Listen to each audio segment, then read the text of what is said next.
এখানে চারটা আপনার প্রায় 16 কেজি মতো হবে।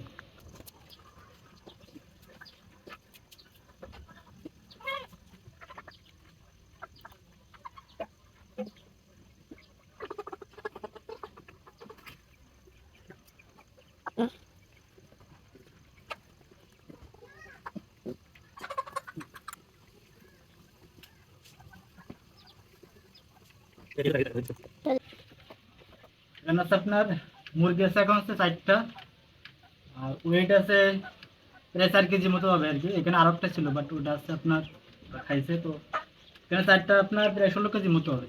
তো আপনার বর্তমান দাম যদি হয় 16 কেজি দাম আসে আমাদের এখানে 170 টাকা কেজি চলে আমাদের এলাকায়। এলাকার ক্ষেত্রে হয়তো বা দাম কম বেশি হতে পারে। এখানে আপনার এখন এই 16 কেজি দাম আছে 2720 টাকা। আর এর হচ্ছে এখন যদি খরচের কথা বলি, আপনার 50 টাকা করে পিস কিনা ছিল যখন কিনছে, এখান থেকে 38 দিন আগে আর কি, মানে আজকের বয়স 38 দিন, তখন 50 টাকা করে কিনা ছিল।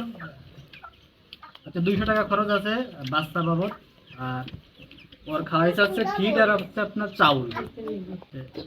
চাউল খাইছে এখানে আপনার হচ্ছে ও 7 কেজি। তো আমাদের এখানে চাউল মানে ওর একটা খারাপ মানের চাউল এটা। তো এটা 28 টাকার মধ্যে কেজি পড়ছে। মানে এখানে 196 টাকা চাউল খাইছে 7 কেজি। ফিট খাইছে ওই 38 দিনে 19 কেজি। ফিট আপনার 70 টাকা কেজি। এখানে আপনার ফিট খরচ আসছে 1330 টাকা।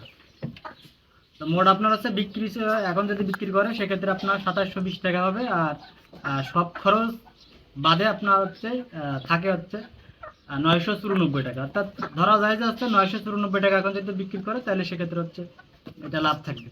মূলত আসলে বিক্রি করার জন্য পালি নাই, ওটা হচ্ছে খাওয়ার জন্য, পারিবারিকভাবেও খাবে সেই জন্য পালা। আর এতে টোটালি কোনো মেডিসিন নেই, এটা খাওয়ার জন্য। এরপর আপনারা অনেকেই জানতে চান যে লাভ খরচ। তো আমি যেহেতু ব্রয়লার পালি না, আমার ধারণাও নেই ওই সম্পর্কে, অত বেশি ছিল না। ইনশাল্লাহ নতুন শুরু করবো, আর ও যেহেতু পালছে আসছিলাম অন্য কাজে, তো একসাথে আপনাদের ধারণাটাও দিলাম।